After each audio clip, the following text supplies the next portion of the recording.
is going on, football fans? Back at it with another New York Giants video. We're back, ladies and gentlemen. I'm excited to be back. Missed you guys a whole hell of a lot. I just wanted to take a little bit of time off. I took more than maybe a lot of you expected. I took a month off during the dead time of the offseason. There hasn't been a ton to talk about with the New York Giants. Now draft season is fast approaching as the NFL Combine is underway. I'll probably have another video up today, or if not tomorrow, talking about some of the prospects that the New York Giants interviewed. I'll have some videos up on how some of the players perform. I'll have my first mock draft up probably after the Combine. I just felt the need to take about a month off from social media during the dead time of the offseason and just relax.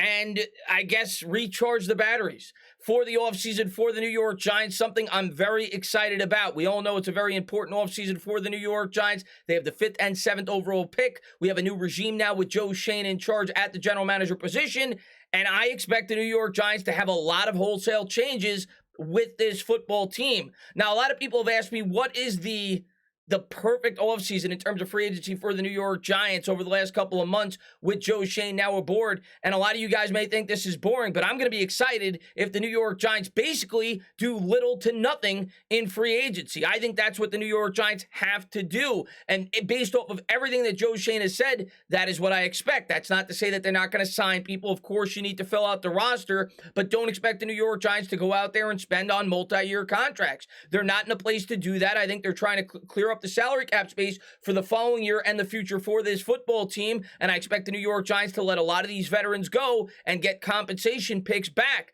The only way in which they'll be able to do that is if they don't spend on incoming free agents. So I expect Evan Ingram to be gone. I expect Jabril Peppers to be gone. I expect Lorenzo Carter potentially to be gone. As well as probably Will Hernandez.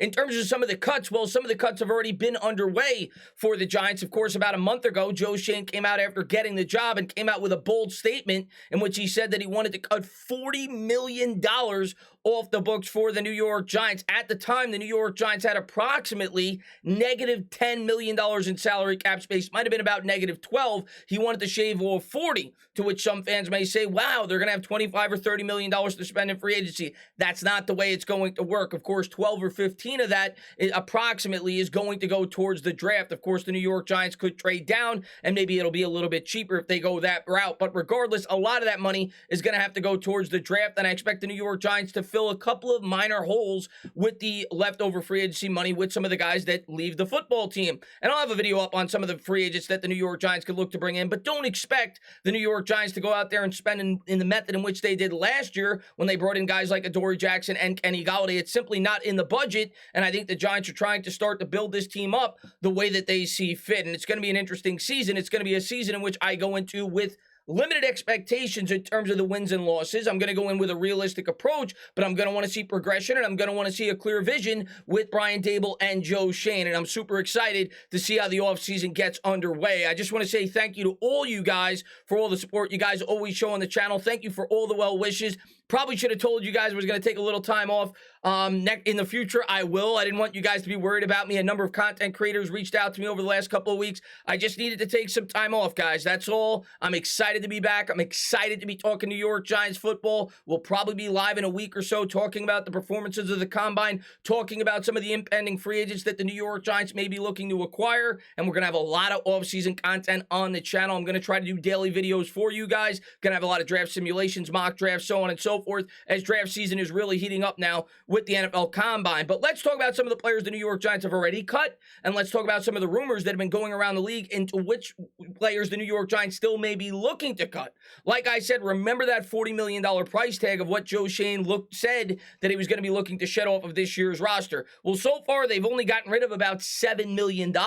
They've cut Kyle Rudolph. That saved them $5 million. To me, that was one of the more obvious cuts that the New York Giants could be looking to make before the offseason started. That still leaves you $35 million to cut. And as recently as about 4 or 5 days ago, Joe Schoen came out and basically said he's not looking to extend players. That's a last-ditch effort. That's a last resort. Something he's not looking to do. He wants to keep the books clean, which leads me to believe that there's either going to be trades or there's going to be cuts with a lot of the players that still remain on this roster. In addition to Kyle Rudolph, the New York Giants also cut backup running back Devontae Booker. Again, a pretty obvious move in my opinion. Some Giants fans may look at that and say, how are you cutting Devontae Booker? Did a pretty good job for the Giants last year. It saves you $2 million, and you could find a running back of his caliber probably in the 4th or 5th round of this year's draft. So I thought both of those moves were fairly obvious, and that's going to get you $7 million of the $40 million that Joe Schoen is projected to try to get off the cap. Let's jump into some of the players that the New York Giants may be looking to move on from.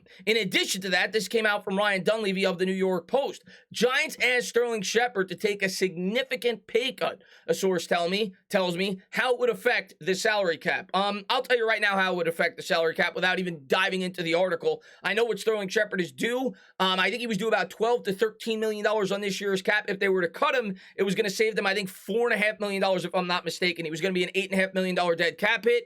I would have to think if they're going to bring back Sterling Shepard, knowing that he has the injury and he's probably not going to be able to play at least half of this year's upcoming season, and he has no ties to Joe Schoen, he's going to have to probably take the amount of savings that they would have if they were to cut him. That's just my opinion on the matter. I don't see Sterling Shepard coming back with the New York Giants unless he's willing to take a significant pay cut. But even if he's willing to do that, like I said, the most that they could save from him if they were to cut him would be $4.5 million. Now, if they extend him and they space out the money in another way, and maybe it's a much more cost-effective contract, maybe that's a creative way that the New York Giants could free up some more space. But regardless, I don't see that 40 number getting any higher than maybe 13. Maybe you save $6 million or so in Sterling Shepard from the 7 already saved from the Booker and Rudolph's cuts, which still leaves a lot that the New York Giants are going to have to do with some of the players on this roster. If you look at the salary cap right now, at least according to Spot Track, this, of course, before the potential cut of Sterling Shepard or the potential restructure of Sterling Shepard,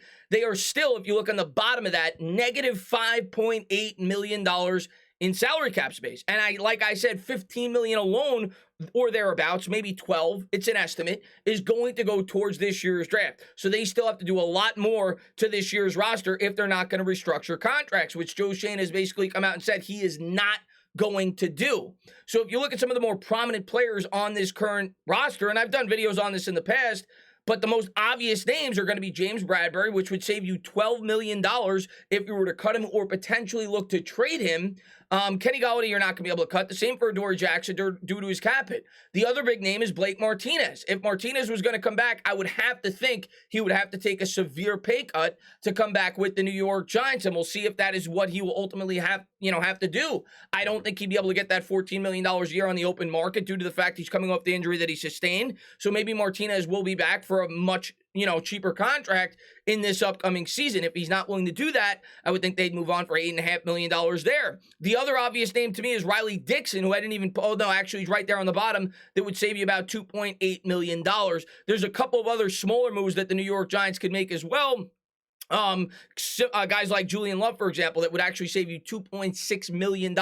Darius Slayton being another, Nick Gates being another. But I really don't see a way that the New York Giants could get to that $40 million number without restructuring contracts, without moving on from at least one of Blake Martinez and James Bradbury. And that, like I said, that could potentially be via trade for a guy like James Bradbury. Of course, if the Giants were to trade Bradbury, well, that would completely change the needs for the Giants entering the draft.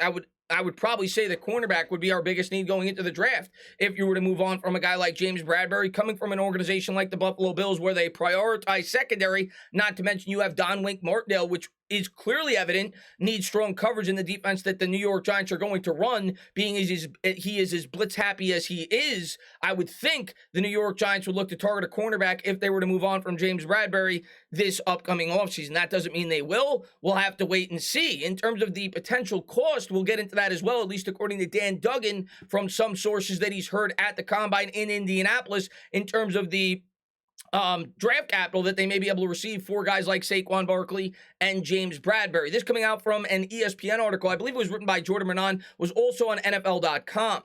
New York Giants general manager Joe Schoen indicated Tuesday at the NFL Scouting Combine that trading the former number 2 overall pick is not off the table, though that's the case for most players on Big Blue's roster. He did go on to say that Daniel Jones is definitely going to be a starting quarterback. He also went on to talk about how Kadarius Toney will not be traded by the New York Giants. But outside of that, he did not mention anybody else by name. We're still working through that, but I'm open to anything. Like whether it's trading player for player, I'll listen to anybody, Shane told reporters. I'm not going to say we're open for business on our entire roster, but if anybody is going to call and they're interested in any of our players, I'll certainly listen. We're in a situation where, unfortunately, we have to get under the salary cap, and we're not in a very good salary cap health. I'm not going to say yes to every deal, but I'm definitely going to listen and be open to situations that are best for the New York Giants. And when you think about that, who are the two most obvious names? Blake Martinez carries no trade value right now. A guy like, of course, Leonard Williams. But again, I don't see who's going to want to take on that contract with the money that he's due. Maybe they will, maybe they won't. Who knows? And the same can be said for a guy like Kenny Golladay, the year that he's coming off of and the money that he's due over the next 3 upcoming seasons. So to me, it leaves you James Bradberry and potentially Saquon Barkley. Barkley, of course, coming off the injury, and he also plays running back, may not carry that high of a trade value. According to what Dan Duggan has heard at the NFL Combine, this is what he has heard. Take this for what you will. I don't know how legitimate this is, but this is what Dan had to say. Surveying sources in Indy, the consensus trade value for James Bradberry is a 3rd-round pick, and Saquon Barkley is a 4th-round pick. I'm skeptical that the Giants will pull the trigger on a Saquon trade.